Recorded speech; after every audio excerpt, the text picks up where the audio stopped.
আবার কি হলো? আবার কি হলো?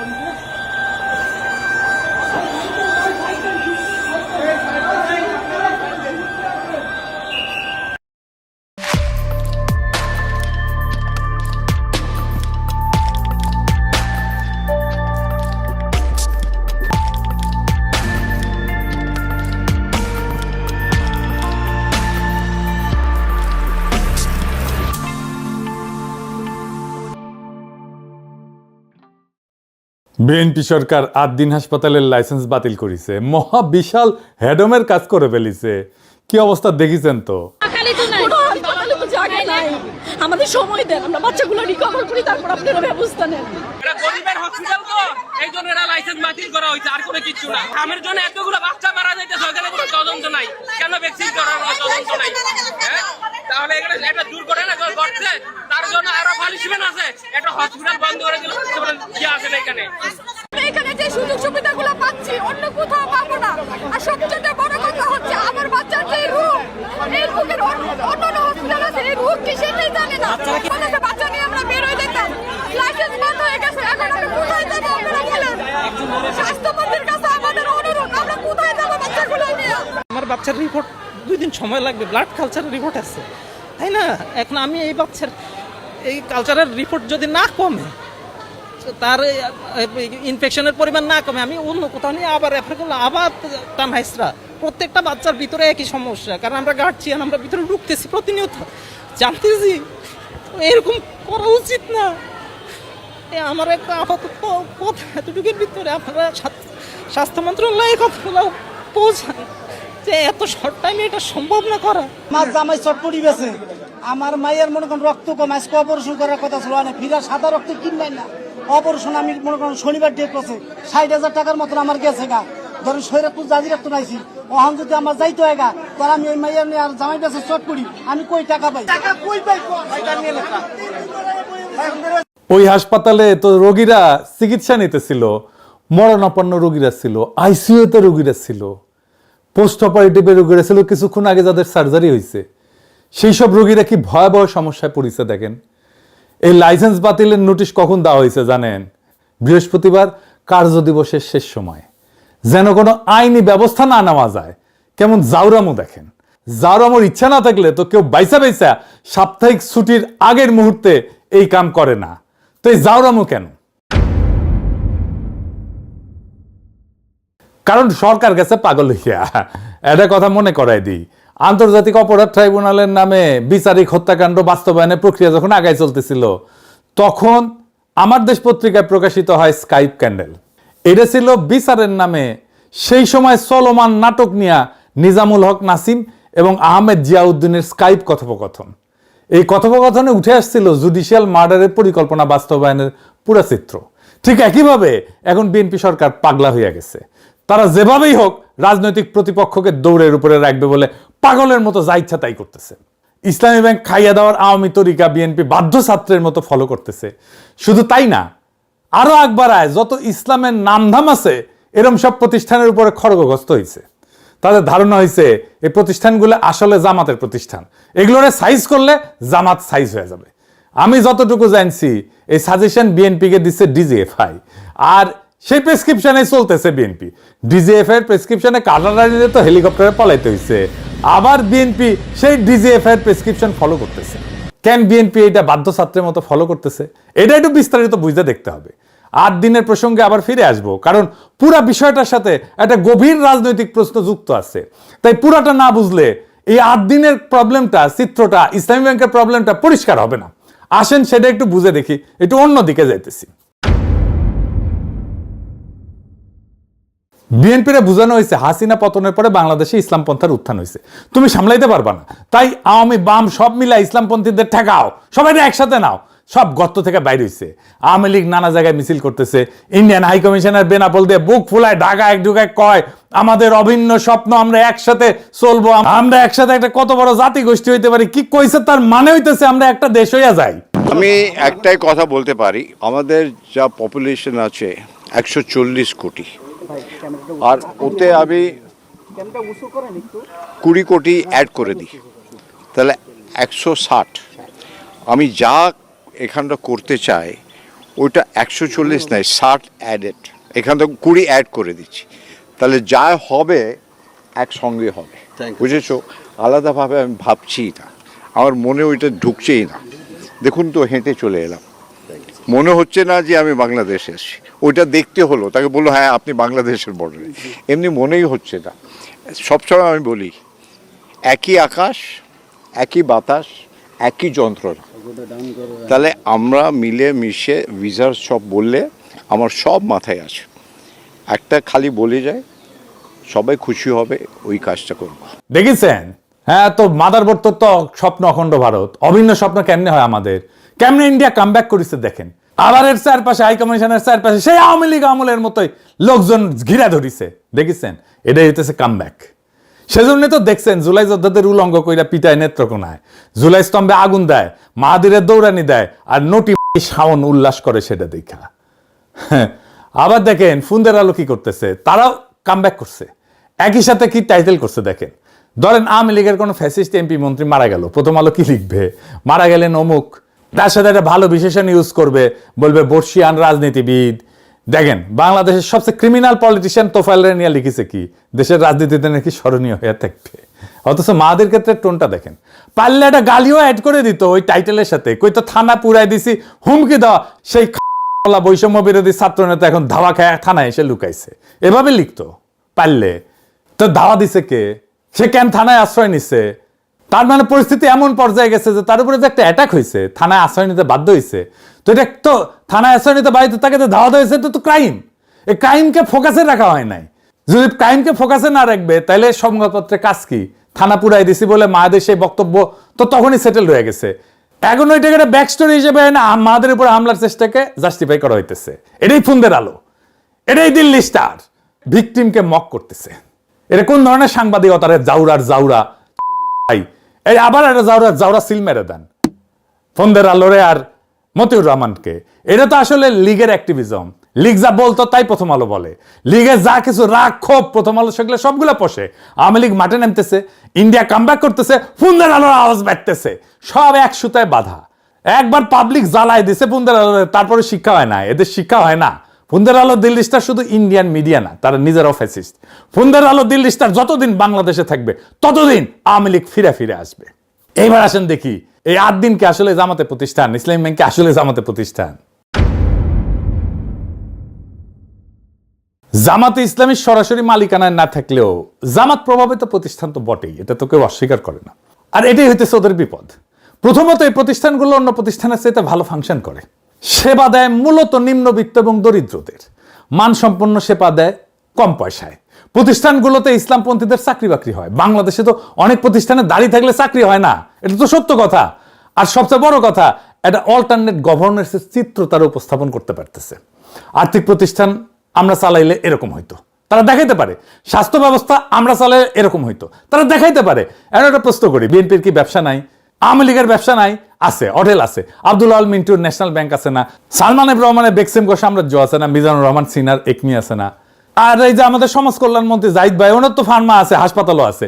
টিপু মুন্সি আওয়ামী লীগের নেতা, হাসপাতাল আছে না? এই যে এভার কেয়ার, চাঁদ আব্বাসের ঢাকা ব্যাংক আছে না? তাইলে জামাত ঘরানা প্রতিষ্ঠানে বারবার হাত পড়ে কেন? ইসলামী ব্যাংক দখল হয় কেন? 8 দিনের লাইসেন্স বাতিল হয় কেন? একটার পর একটা প্রতিষ্ঠান টার্গেট হয় কেন? কারণ সব ব্যবসা সমান না। মিন্টুর ব্যাংক, চাঁদ আব্বাসের ব্যাংক, লীগের নেতাদের হাসপাতাল, এই প্রতিষ্ঠানগুলো কি করে? টাকা বানায়, মালিকের পকেটে ভরে। এটা হইল ভাড়াখোর পুঁজি, ইংরেজিতে বলে রেন্ট সিকিং ক্যাপিটাল। ক্ষমতার কাছে থেকে সুবিধা নেয়, লোন নেয়, ফেরত দেয় না, টাকা বানায়, ব্যাস, এর বেশি কিছু না। রেন্ট সিকিং এর সবচেয়ে সোজা মানে হইতেছে পরিশ্রম করে সম্পদ বানানো না এরা, বরং ক্ষমতার কাছে থেকে সুবিধা বাগায়, টাকা কামায়। এটা উদাহরণ দিলে পরিষ্কার হবে। ধরেন 2 জন লোক, প্রথম জন একটা কারখানা দিল, জিনিস বানায়, বেচে, মানুষের কাজে লাগে, লাভ করে, এটা একটা হালাল রোজগারের মতো কিছু একটা তৈরি করলো, সমাজের নতুন মূল্য যুক্ত হইল। দ্বিতীয় জন কিছুই বানায় না, সে শুধু ক্ষমতার সাথে খাতির করে, ব্যাংক থেকে 1000 কোটি টাকা লোন নেয়, ফেরত দেয় না, সরকারি কাজ পায় কম্পিটিশন ছাড়াই, বিদ্যুৎ কেন্দ্র বসায় আর ক্যাপাসিটি চার্জ নেয়, বিদ্যুৎ না দিয়েও টাকা পায়। এই লোক নতুন কিছু বানায় না, সে শুধু বিদ্যমান সম্পদ থেকে নিজের ভাগটা বাগায় নেয় ক্ষমতার জোরে। এই দ্বিতীয় ধরনটাই হইতেছে রেন্ট সিকিং, বাংলায় বললে ভাড়াখোর পুঁজি, বা আরো সোজা বাংলায় বললে সুবিধাভোগী লুটেরা ব্যবসা। এই প্রতিষ্ঠানগুলো একটা জিনিস কোনোদিন করে না, এরা দেখায় না যে আমরা চালাইলে দেশটা কেমন হইতো। এরা কোনো বিকল্প আঁকে না, শুধু লুটে। এখন উল্টা দিকটা দেখেন, 8 দিন গরিব মানুষের মানসম্পন্ন সেবা দেয়। ইসলামী ব্যাংক নিম্নবিত্তের কাছে পৌঁছায়। এই প্রতিষ্ঠানগুলোতে দাড়িওয়ালা লোকের চাকরি হয়, যেটা বাংলাদেশের অনেক জায়গায় হয় না। দাড়ি দেখলে দরজা বন্ধ, আর এরা ভালো ফাংশন করে, এটা অনেকে মানে। এই দুইটার মধ্যে আকাশ পাতাল ফারাক, আর এই ফারাকটাই হইল আসল গল্প। কি গল্প? জামাত ঘরানা প্রতিষ্ঠান যখন গরিবের ভালো সেবা দেয়, ভালো চলে, তখন সেটার নিছক ব্যবসা থাকে না, সেটা একটা প্রস্তাব হয়ে দাঁড়ায়। প্রস্তাবটা কি? আর্থিক প্রতিষ্ঠান আমরা চালাইলে এমন হইতো, স্বাস্থ্য ব্যবস্থা আমরা চালাইলে এমন হইতো, সরকার আমরা চালাইলে এমন হইতো। বুঝতে পারতেছেন? এটা একটা বিকল্প শাসনের ছবি দেয়। ক্ষমতায় যাওয়ার আগেই প্রমাণ হাতে নিয়ে দাঁড়ায় আছে, দেখো আমরা পারি। আর এটাই শাসকের জন্য সবচেয়ে বড় বিপদ। কারণ একজন শাসকের সবচেয়ে গভীর দাবিটা কি? আমি ছাড়া কেউ এই দেশটা চালাইতে পারবে না, বিকল্প নাই, তাই না? সবসময় হাসিনাও তাই, তারেক রহমানও তাই। এই প্রতিষ্ঠানগুলো ঠিক এই দাবিটার গায়ে হাত দেয়, জলজ্যান্ত প্রমাণ হয় বলে। বিকল্প আছে, লুটেরা ব্যাংক সহ্য করা যায়, কিন্তু একটা কাজ করা বিকল্প সহ্য করা যায় না। ইটালিয়া চিন্তক আন্তোনিও গ্রামসি একটা কথা বলছিলেন, রাষ্ট্র মানে খালি সরকার, পুলিশ, আদালত না। রাষ্ট্র মানে এইগুলোর সাথে আরেকটা জিনিস, সিভিল সোসাইটি, স্কুল, হাসপাতাল, ব্যাংক, সংগঠন, মসজিদ, মাদ্রাসা। ক্ষমতার টিকা থাকে এই প্রতিষ্ঠানগুলোর মধ্যে দিয়ে, মানুষের সম্মতি তৈরি করে এরা। গ্রামসি বলতেন, যদি কেউ ক্ষমতাকে চ্যালেঞ্জ করতে চায়, তাহলে তাকে একটা সিভিল প্রতিষ্ঠানগুলোর ভিতরে একটা পাল্টা শক্তি বানাইতে হবে। উনি নাম দিছিলেন কাউন্টার হেজিমনি, পাল্টা আধিপত্য। জামাত ঘরানা প্রতিষ্ঠানগুলো এইটা করতেছে, জানায় অথবা অজানায়, জেনে করুক আর না জেনে করুক। এরা একটা পাল্টা সিভিল সোসাইটি বানাইছে, রাষ্ট্রের অনুমতি ছাড়াই। এরা নিজের বৈধতা উৎপাদন করে, নিজের জনভিত্তি বানায়। এখন বুঝেন, শাসকের কাছে টিপু মুন্সির এভার কেয়ার কেন কোনো হুমকি না? সামিটের বিদ্যুৎ কেন্দ্র কেন কোনো হুমকি না? কেন সামিট টাকা পায়? আদানির বিদ্যুৎ কেন্দ্র কেন কোনো হুমকি না? সালমান রহমানের বেক্সিমকো কেন কোনো হুমকি না? ওইটা পাল্টা আধিপত্য বানায় না, কিন্তু 8 দিন ইসলামী ব্যাংক এরা বানায়। এরা এই কারণেই টার্গেট, কারণ এই প্রতিষ্ঠানগুলো একটা কাজ করে, ক্ষমতায় যাওয়ার আগেই দেখায় দেয় ক্ষমতায় গেলে কি করবে। এইটারে বলা যায় একটা পূর্বাভাস, ভবিষ্যতের একটা ছোট্ট নমুনা, আজকে হাতে নাতে দেখানো। রাষ্ট্রের ভেতরেই যেন একটা ছোট বিকল্প রাষ্ট্রের বীজ। শাসক এইটাকে দেখে অস্তিত্বের প্রতি হুমকি হিসাবে, কারণ এটা সব কথা না, এটা প্রমাণ। প্রমাণের বিরুদ্ধে তর্ক তো চলে না। তাহলে তারা এগুলো ভাঙবে কিভাবে? শাসক যদি এই প্রতিষ্ঠানগুলো আদর্শ দিয়ে হারাইতে না পারে, কারণ সেবা ভালো, মানুষ পছন্দ করে, তাইলে হারাবে কিভাবে? আইন দিয়া, প্রশাসন দিয়া, লাইসেন্স বাতিল করিয়া, বোর্ড দখল করিয়া, অনিয়ম পাওয়া গেছে বলে তদন্ত বসাও, বাংলাদেশ ব্যাংক দিয়ে বোর্ড ভেঙে দাও, স্বাস্থ্য অধিদপ্তরকে দিয়ে লাইসেন্স বাতিল করো। কিন্তু আসল লক্ষ্য কি? প্রতিষ্ঠান না, আসল লক্ষ্য প্রতিষ্ঠানটা যে বিকল্প শাসনের ছবি আঁকতেছিল, সেই ছবিটা মুছে দেওয়া। আসল কাজ ওই দেখায় দেওয়ার ক্ষমতাটা নিভায় দেওয়া, যাতে কেউ আর কোনোদিন বলতে না পারে ওদের হাতে দিলে তো ভালো হইতো, ভালো চলতো, দেশটা ভালো চলতো। এইটারে দুনিয়ায় বলে লফেয়ার, ওয়ারফেয়ারের মতো। আইনকে অস্ত্র বানানো, সরাসরি নিষিদ্ধ করে না, গুলি করে না, বৈধতার মুখোশ পরে আইন প্রশাসন দিয়া প্রতিপক্ষকে নিঃশেষ করে দেয়। রাশিয়ার পুতিন এই যে খোদেরকোভস্কির তেল কোম্পানি কর মামলায় ফেলায় দেউলিয়া করে দিছিল, নাই করে দিছে। তুরস্কের দোকানও গুলেন ঘরানার ব্যাংক, হাসপাতাল, স্কুল হাজারে হাজারে বাজেয়াপ্ত করছে। ইন্ডিয়াতে অ্যামনেস্টির অ্যাকাউন্ট জব্দ করিয়া তারাই দিচ্ছে অ্যামনেস্টি ইন্টারন্যাশনালকে। একই খেলা। আর বাংলাদেশেও সে একই খেলা চলতেছে। জামাত ঘরানা প্রতিষ্ঠানের বিপদটা তাদের টাকায় না, বিপদটা তাদের বৈধতায়। এরা রাষ্ট্রের পাশে দাঁড়ায় একটা পাল্টা শাসনের জলজ্যান্ত প্রমাণ দেখায়। আর ঠিক এই কারণে এদের ভাঙা হয়। ভাঙা হয় বাজারে না, ভাঙা হয় আইন আর প্রশাসনের অস্ত্রে। লীগের লুটেরা ব্যাংক টিকা থাকে, কারণ ওইটা কোনো বিকল্পের ছবি দেয় না। আর 8 দিন ইসলামী ব্যাংক এরা ছবি দেয়, আর যে ছবি দেয় সেই ছবিটাই মুছতে হয়। এটা মাথায় রাখলে, আর এটা প্রত্যেকটা লাইসেন্স বাতিল, প্রত্যেকটা বোর্ড দখল, ব্যাংক দখল, এটার মানে বুঝতে পারবেন। প্রশ্নটা এটা না যে অনিয়ম হয়েছে কিনা, প্রশ্নটা সবসময় এইটাই যে প্রতিষ্ঠানকে একটা বিকল্পের স্বপ্ন দেখায় কিনা। দেখাইলে শেষ। বহুত হ্যাদম দেখাইছেন। হ্যাঁ, আসেন দেখাই। এই বাচ্চা মেয়েটা 250 টাকায় ডায়ালাইসিস পাইতো, সেটা বন্ধ করে দিচ্ছেন। আমার নাম ফাহিমা, বাড়ি মাগুরা। এই কিডনির সমস্যা ছোটবেলার থেকে। পিজি হসপিটালে হয়েছে 7 মাস মতো, সপ্তাহে 2 দিন। না, এখানে কোনো সমস্যা নেই। এটা আমাদের পেশেন্ট, এর নাম ফাহিমা, এর বাসা মাগুরা, এর বয়স 14 বছর। আমাদের এখানে গত বছর 2025 সালের 14ই আগস্ট থেকে আমাদের এখানে ডায়ালাইসিস পাচ্ছে। রেগুলার ডায়ালাইসিসে আসে সপ্তাহে 2 দিন। এই পেশেন্ট আমাদের এখানে, আমাদের দরিদ্র একটা ফান্ড আছে 250 টাকা, সেই 250 টাকায় ডায়ালাইসিস পাচ্ছে। দেখেছেন, বহুত হ্যাডম আপনাদের। এরকম 15,000 ডায়ালাইসিস রোগী চিকিৎসা পাইতেছিল এই 8 দিনে। আসিলেন হ্যাডমালা। বাংলাদেশের সবচেয়ে এফিশিয়েন্ট অ্যাম্বুলেন্স সেবা বন্ধ করে দিচ্ছেন। দেখেন 80 টাকার ভিতরে, ঢাকার ভিতরে। আমার আর আগেও একটা বেবি এখানে হয়েছে, আমি এখানে ভালো সেবা পাচ্ছি। এবং এখন আমারও ভেবে হওয়ার জন্য নিয়ে আসছে। শুরুর দিকে এই সেবা ছিল একদম ফ্রি। জ্বালানি তেলের দাম বাড়ায় তা হয় 150 টাকা। এখন ঢাকার ভেতরে মাত্র 380 টাকায় মিলছে দ্রুততম মানবিক সেবা। দেখেছেন আপনাদের প্রচুর অ্যাডম। ঢাকা শহরের দরিদ্র আর নিম্নবিত্তের মানসম্পন্ন হাসপাতাল বন্ধ করে দিয়েছেন। দেখেন কি বলে ওরা। আগামীতে আমি কোথায় যাব? আমার তো এত টাকা নাই ভাই, আমার প্রতিদিন লক্ষ লক্ষ টাকা ইনকাম নাই, আমি কোটিপতির সন্তান না, আমি কোথায় যাব আমার বাচ্চাকে নিয়ে সেটা বলেন। ওই বাচ্চা যদি মারা যায় সরকার কি দেবে? কি দেবে ওই বাচ্চার বাবা মাকে? আইসিইউ এনআইসিইউ তে একদিন দুই দিনের বাচ্চাও ভর্তি আছে, হঠাৎ করে যে লাইসেন্স বাতিল করে দিল, এই বাচ্চাগুলো এই পেশেন্টগুলো নিয়ে যাবে কোথায়? তিনবার দিলে ঢাকা শহরের মধ্যবিত্ত লোকেরা, রিকশা চালকরা কোথায় যাবে? ঢাকা মেডিকেলে প্রতিদিন রুগী মরে কটাই চলে। দেখেছেন আরেকটা দেখেন কি বলে। অনেক ডাক্তার আছে ওরা পকেটে টাকা দিয়ে পর্যন্ত চিকিৎসা করে। আমার বাচ্চারা কবির স্যার ওনার পকেটে টাকা দিয়ে চিকিৎসা করতেছে। আমি ড্রাইভার বের করতে পারতেছি না স্যার, নিজে টাকা দিয়ে আমার বাচ্চা মনে যাচ্ছে শহরে কোথায় যাব? দেখেছেন? হ্যাঁ আপনারা জিতছেন, এখন আপনারা জিতছেন, যান আপনারা ফার্স্ট হয়েছেন।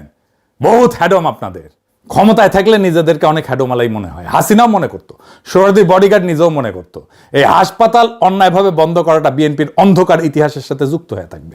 এই কাম কইরা কত মজলুমের অভিশাপ বদদোয়া কামাইছেন তার ইয়ত্তা নাই।